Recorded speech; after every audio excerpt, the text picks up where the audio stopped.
Kenapa harus memilih Sulbar? Iya. Apakah Sulbar memang lebih gawat daripada Sulsel? Iya. Kalau tidak berdasarkan pertimbangan hasil observasi dari pihak kampus daerah itu, perlu kita juga pertanyakan lebih jauh Iya, ya, kenapa memilih daerah ini? Bagi saya sebenarnya tidak ada masalah. Iya. Tapi kalau selalu mengatasnamakan institusi pendidikan, ini baru masalah. Jadi bisa dikatakan bahwa mahasiswa ini menjadi kendaraan politik.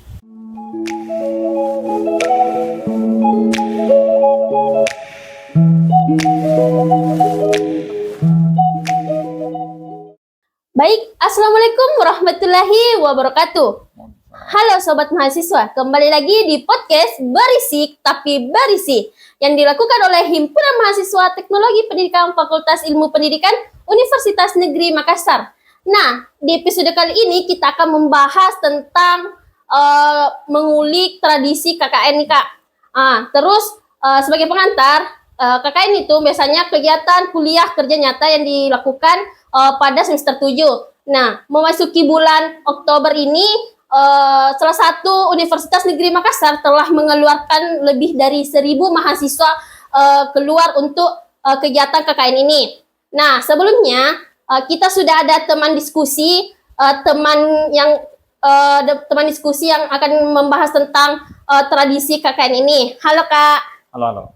Ini merupakan teman diskusi, ada Kak Akbar. Halo Kak. Halo. Apa sih Kak kesibukannya sekarang Kak? Akhir-akhir ini sebagai jurnalis sekaligus juga salah satu tim editor di konten kreator di Makassar. Ya. Sekarang lebih banyak kegiatan di situ. Oke Kak, saya pikir juga Kak kalau kita membahas KKN ini mungkin Kakak sudah mengalami atau mengikuti dengan kegiatan KKN ini, betul ya Kak? Ya, betul. Sebelumnya Kak, pasnya Kak Akbar ini KKN di mana Kak? Saya kemarin KKN itu kebetulan ditempatkan di Kabupaten Majene, Sulbar ya, Sulawesi Barat. Lokasinya saya kira lumayan terbelakang, tertinggal, dan kalau menuju ke sana itu dari poros ke tempat posko saya itu ada 10 kilo, jadi orang nanjak lagi, naik gunung lagi. Terpencil betul nih Kak? Terpencil betul, jadi kita ditempatkan di lokasi yang mungkin menurut kampus itu memang butuh sentuhan mahasiswa. Oke Kak, tapi saya juga lihat Kak, mungkin langsung saja nih Kak, kita masuk ke pembahasan tradisi KKN ini. Mungkin Kak sebelumnya bagaimana sih tradisi dari Kak Akbar merasakan KKN itu sampai tradisi KKN yang dilaksanakan sekarang Kak? Mungkin bisa Kakak jelaskan ke teman-teman ini Kak.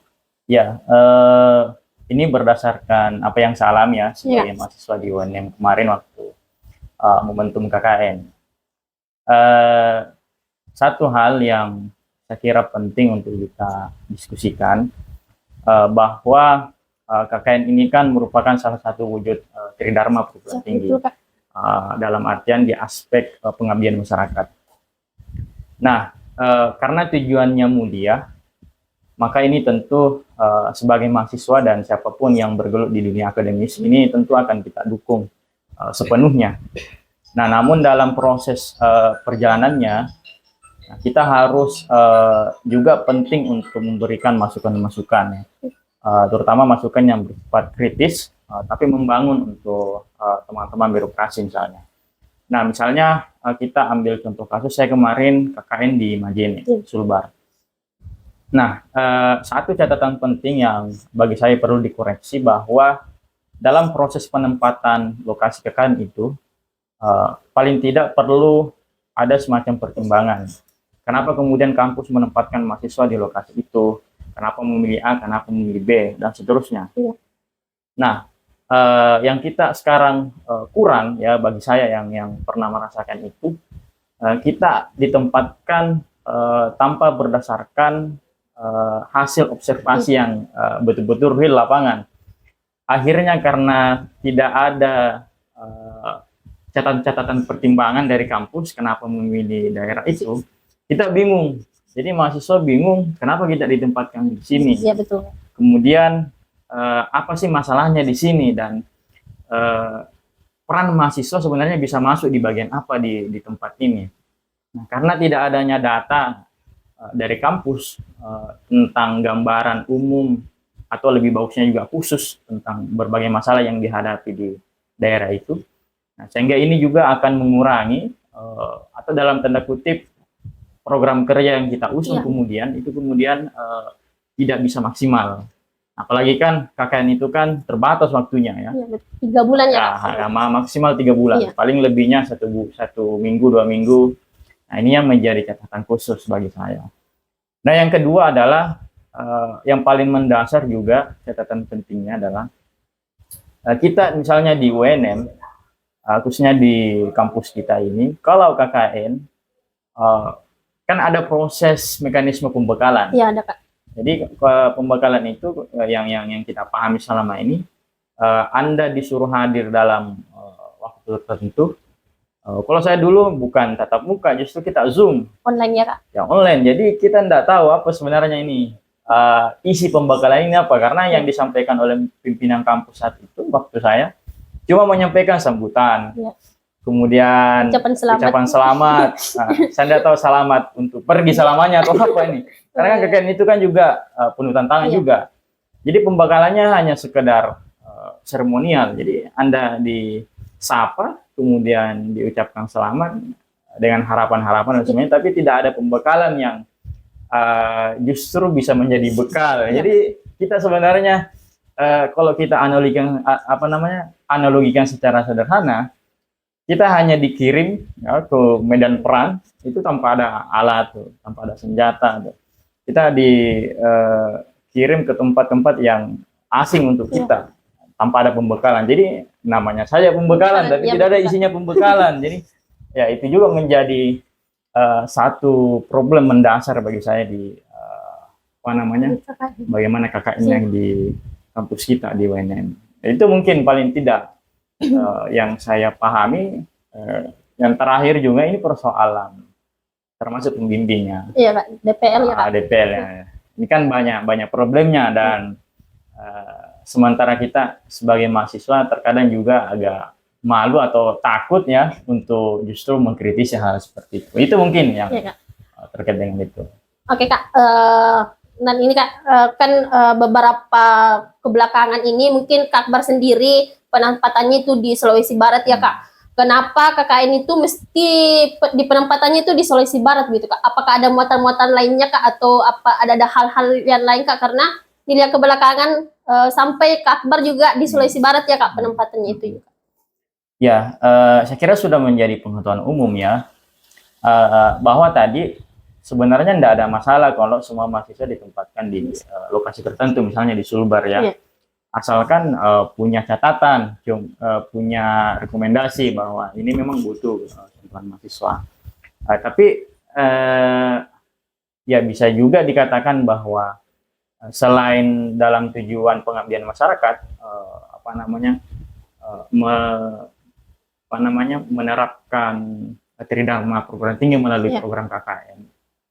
Kalau tidak berdasarkan pertimbangan hasil observasi dari pihak kampus daerah itu, perlu kita juga pertanyakan lebih jauh ya, kenapa memilih daerah ini. Nah, kalau kita misalnya mengaitkan dengan hal lain seperti pertanyaan tadi, ya bisa juga dibaca bahwa ini juga punya kepentingan yang lain, misalnya kepentingan politik. Karena sejauh ini ya, saya kira mahasiswa UNM tahu lah bahwa misalnya rektor kita ya punya arah untuk ikut konsentrasi politik, misalnya di pemilihan gubernur Sulbar. Ya. Jadi karena ada wacana seperti itu dan memang wacana semakin berkembang sampai sekarang, bahkan kemarin ada foto rektor ketemu dengan Megawati, ketua umum partai PDIP. Kemudian sebelumnya ketemu dengan Hasto, sekjen PDIP, kemudian ketemu dengan beberapa pendiri atau petinggi partai ya, partai politik. Nah, ini semakin menguatkan bahwa kalau ditempatkan di Sulbar, saya kira kepentingan politiknya juga semakin kuat. Karena kenapa? Mahasiswa itu karena kan bekerja di masyarakat. Jadi untuk membawa nilai-nilai politik untuk kepentingan rektor, ya itu justru jauh lebih besar. Jadi bisa dikatakan bahwa mahasiswa ini menjadi kendaraan politik bagi saya. Karena kalau ditempatkan semua di Sulbar atau mendominasi mahasiswa di Sulbar, ini juga besar kemungkinan patut diduga kuat ini merupakan kepentingan politik rektor. Nah, itu jadi ya bagi saya sebenarnya tidak ada masalah. Tapi kalau selalu mengatasnamakan institusi pendidikan ini baru masalah, karena kita menginginkan bahwa pendidikan yang berkualitas itu, apalagi UNM yang berakreditasi sangat baik, itu seharusnya bebas daripada kepentingan politik praktis. Nah, itu yang kita tidak inginkan di UNM. Itu mungkin. Oke Kak, kalau saya juga pikir tuh Kak, kenapa harus di Sulbar? Saya kira juga di Sulawesi Selatan, di tempat kita sendiri Kak, masih banyak saya kira daerah-daerah yang perlu sentuhan tangan dari seorang mahasiswa Kak, pengabdian seorang mahasiswa Kak. Itu yang saya pikir kenapa tidak di Sulawesi begitu Kak. Saya kira masih banyak tempat-tempat lain yang bisa kita tempatkan pengabdian, kenapa harus di sana begitu. Nah, justru ini bisa memantik pertanyaan yang lain. Iya. Kenapa bukan di Sulsel? Kenapa bukan didominasikan di Sulsel? Padahal kampus kita kan dominan di Sulsel. Iya, betul, Kak. Nah, ini juga menjadi satu bentuk penegasan bahwa teman-teman yang menjadi kepanitiaan persiapan KKN itu juga tidak menjalankan tugasnya dengan baik. Karena kenapa? Mereka kan harus observasi dulu. Kan? Ya. Misalnya di Sulsel ini berapa sih daerah yang membutuhkan situasi mahasiswa, entah itu dari segi pendidikan, ekonomi, pemberdayaan masyarakat dan lain sebagainya. Kenapa harus memilih Sulbar? Iya. Apakah Sulbar memang lebih gawat daripada Sulsel? Iya. Kan itu harus dijawab. Iya. Nah, sehingga kalau dominan di Sulbar seperti yang dikatakan, ya tidak ada masalah dong kalau kita berasumsi bahwa ya memang karena ada kepentingan yang lain. Iya, iya. Nah, karena kan di Sulsel saja, ya menurut kita pribadi yang meskipun kita dari daerah kemudian kuliah di Makassar, kita banyak kok menemukan lokasi yang masih timpang, masih banyak masalah-masalah sosial, masalah pendidikan. Misalnya, kita pernah membuat satu komunitas pengajaran di Antang, di TPA Antang, tempat pembuangan akhir sampah. Iya.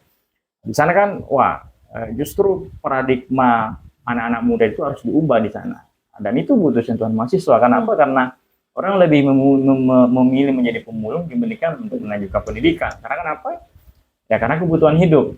Nah, mahasiswa kan dibutuhkan di sana. Bagaimana menggeser paradigma terlalu ekonomis ya, menjadi bahwa pendidikan itu juga perlu.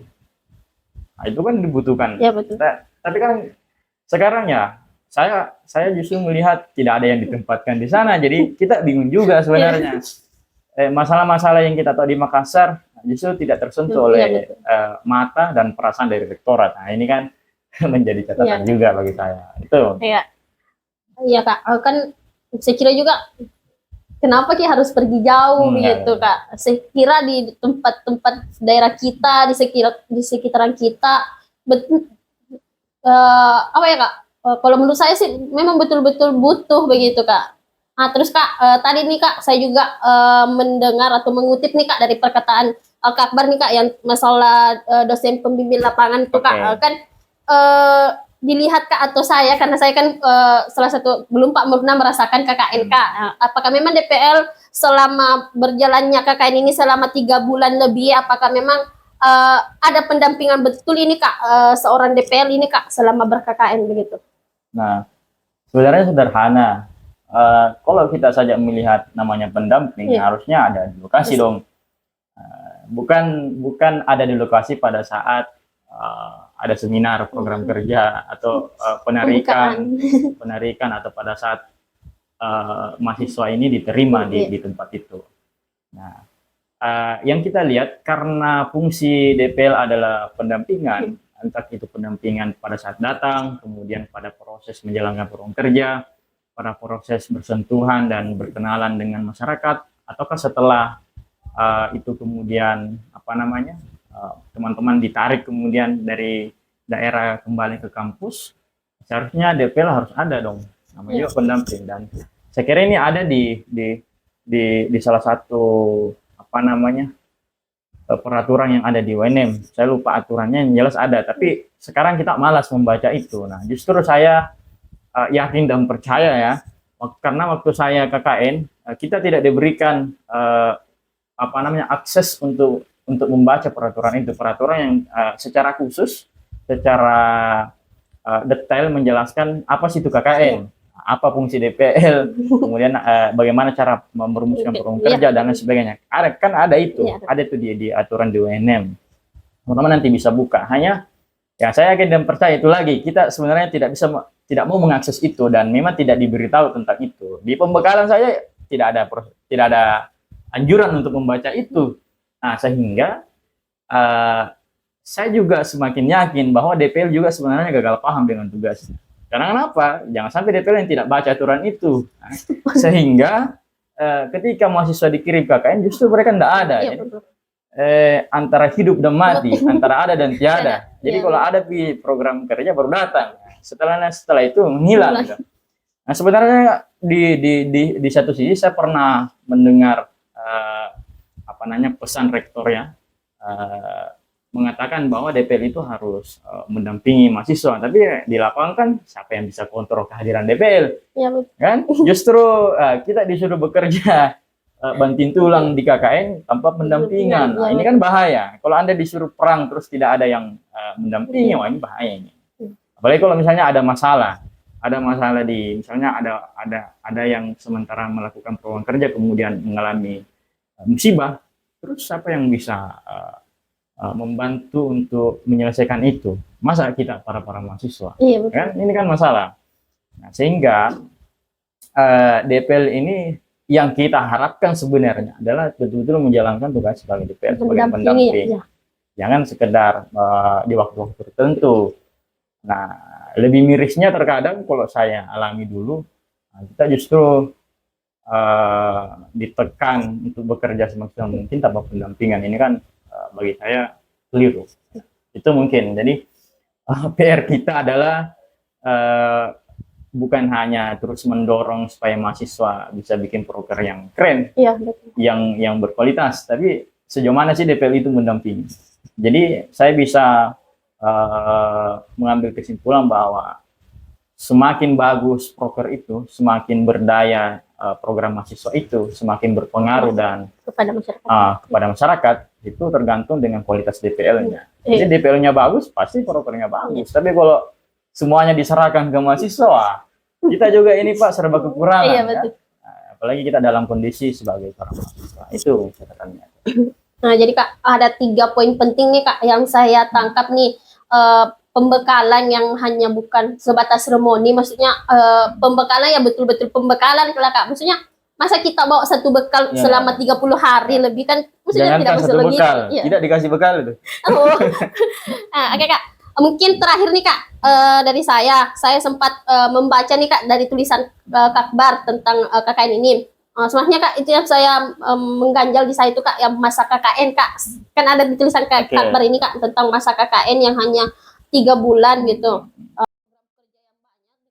Program kerja yang banyak dengan tuntutan DPL yang banyak Kak. Kalau 3 bulan ya pembunuhan lah Kak, ceritanya gitu. Ya, jadi kalau Anda sebagai yang calon KKN justru akan mengeluhkan ini sebelum KKN ya.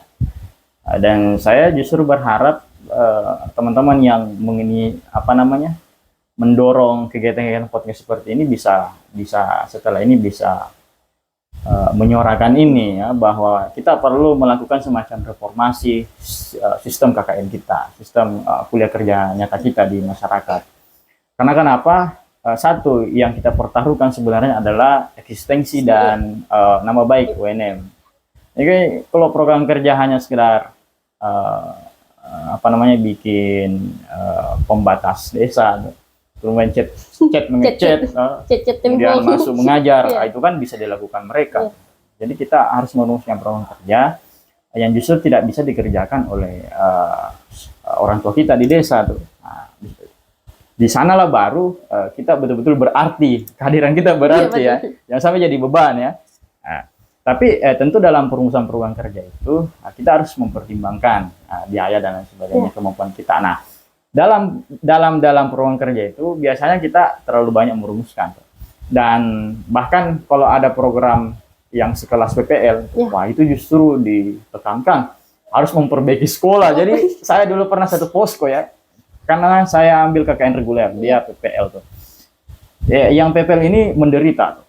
Nah, sama tadi dikatakan kayak bunuh diri, karena disuruh merenov sekolah. Jadi Hampir mahasiswa membangun sekolah ya Kak. hampir membangun sekolah. Andai sekolah itu runtuh, dia disuruh bangun itu bangun. Ini yang justru memaksakan dan pada akhirnya juga akan menyiksa mahasiswa. Apalagi tidak ada bantuan dari kampus misalnya. Nah, kenapa kita kemudian punya opsi untuk memperbaharui masa KKN? Karena beban itu yang terkadang justru jauh lebih banyak ditekankan mahasiswa membawa perubahan di desa-desa. Justru waktunya tidak cukup. Nah, sehingga karena tidak cukup, sehingga sementara di sisi lain program besar, waktu sempit, nah itu kan menjadi persoalan. Nah, menjadi beban untuk mahasiswanya, bukan kampusnya, tapi akan berembet kepada nama baik kampus. Nah, apa sih itu UNM kirim mahasiswa cuma bisa mencangkul? Orang di sini lebih jago mencangkul kan? Dan pekerjaan-pekerjaan lainnya. Nah, kita perlu memperbarui waktu ini dengan catatan. Salah satunya adalah peran DPL dan kampus betul-betul ada di situ. Nah, kalau misalnya kita perlu misalnya tambahkan dari 3 bulan ke 6 bulan, saya kira tidak ada masalah. Tapi dengan catatan tentu mendengarkan juga aspirasi dari mahasiswa yang menjalankan program itu. Kenapa perlu pertambahan menjadi opsi?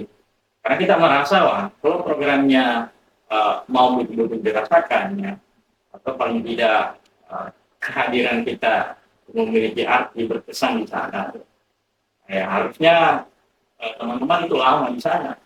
Paling tidak jangan 3 bulan, paling tidak setengah tahun. Tapi dengan catatan yang kampus juga harus memberikan kontribusi yang besar, misalnya menjamin kehidupannya teman-teman, biaya hidupnya, menjamin komunikasinya. Kan selama ini, wah parah sih karena kita yang disuruh komunikasi dengan pemerintah, kita ini tidak ada kenal siapa kan. Nah, tapi yang selanjutnya kalau memang mau ditambahkan menjadi 3 bulan ke 6 bulan atau lebih banyak lagi, sebenarnya juga ada opsi kedua. Kalau memang kita mau masih 3 bulan, nah seharusnya yang kita maksimalkan adalah bagaimana proses KKN itu melibatkan semua pihak. Jadi jangan hanya saat mahasiswa di sana baru terjalin koordinasi dan lain sebagainya. Nah, yang kedua, kalau memang kita masih tetap 3 bulan, ya, kita harusnya membuat konsep bagaimana program yang sudah jalan itu supaya bisa berkelanjutan setelah KKN selesai.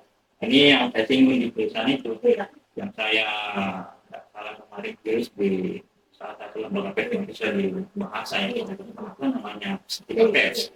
Kita bilang bahwa ya kalau memang tidak mau penambahan, ya penambah waktu, biarlah 3 bulan asalkan ada program yang bisa membuat program yang dulu dikerjakan semasa KKN 3 bulan itu bisa berkelanjutan. Kenapa? Karena ini banyak sekali terjadi di mahasiswa KKN kita. Misalnya saya sendiri, kita misalnya bikin kemarin ada program membuat semacam kebun sekolah. Setelah mahasiswa pergi kan tidak aktif lagi, jadi program itu mati semua. Ya. Jadi program-program yang saya kira perlu berkelanjutan, karena kan tidak semua juga program yang seperti itu, tapi kita memang memfokuskan bahwa misalnya rektor atau kampus mengatakan bahwa setiap mahasiswa KKN posko harus ada satu program unggulan. Yang unggulan itu artinya setelah Anda minggat dari daerah itu, Anda harus melanjutkan. Atau paling tidak kalau dia tidak bisa melanjutkan, mahasiswa KKN yang akan datang dia melanjutkan. Sehingga betul program yang ada tidak hanya berdiri, tidak hanya seremonial, tidak hanya penyambutan dan sebagainya, tapi juga terus berkelanjutan. Jadi manfaat juga terus jalan. Nah, sekarang kan ya kita tahu lah, hanya bikin terus ditinggalkan, bikin lagi ditinggalkan. Itu kan menjadi salah satu dari sekian banyak persoalan di KKN kita. Jadi dapat saya simpulkan bahwa mahasiswa DPL maupun dari universitas itu sendiri untuk menjalankan sebuah program kerja atau untuk menjaga tradisi KKN ini sendiri perlu ada kerjasama yang baik. Mungkin Kak terakhir kita ketahui Kak di beberapa hari yang lalu sudah ada mahasiswa yang keluar untuk KKN Kak. Mungkin ada pesan-pesan nih Kak untuk mahasiswa yang sedang melaksanakan KKN di sana sekarang Kak. Jadi pesan-pesan untuk teman-teman sekarang bagaimana untuk KKN. Yang pertama, Anda harus memahami bahwa tugas Anda untuk menjalankan yang baik. Jangan menjalankan yang baik ini jangan melakukan hal-hal yang justru di luar daripada karakter akademis yang dimiliki oleh kampus. Yang kedua adalah ya Anda harus kritis. Kalau itu benar, Anda harus mengatakan benar. Jangan justru membenarkan yang biasa, tapi biasakan yang benar. Intinya adalah Anda menjalankan tugas itu sesuai dengan kemampuan Anda, terus program kerja diusung dan disepakati sesuai dengan kemampuan Anda dan sesuai dengan masalah yang dihadapi masyarakat, sehingga kemudian kita berharap ini tidak hanya besar di kampus, tapi juga besar di masyarakat. Itu mungkin tingkatnya. Jadi jangan lupa pulang, jangan lupa pulang dan hindari hal-hal yang justru membuat kampus kita ini tercederai. Ya. Cukup perilaku dan kebijakan rektor yang membuat kita sengsara. Ya, Anda jangan membuat sengsara masyarakat. Itu mungkin demikian. Ya, jadi mungkin itu tadi pembahasan kita bersama teman diskusi kita Kak Akbar tentang tradisi KKN. Jadi kalau pesan saya bagi teman-teman yang sedang melaksanakan KKN tetap semangat dan tetap menjaga nama baik Universitas Negeri Makassar dan tetap menjaga tradisi KKN. Mungkin cukup sekian dari saya. Wassalamualaikum warahmatullahi wabarakatuh. Waalaikumsalam warahmatullahi wabarakatuh.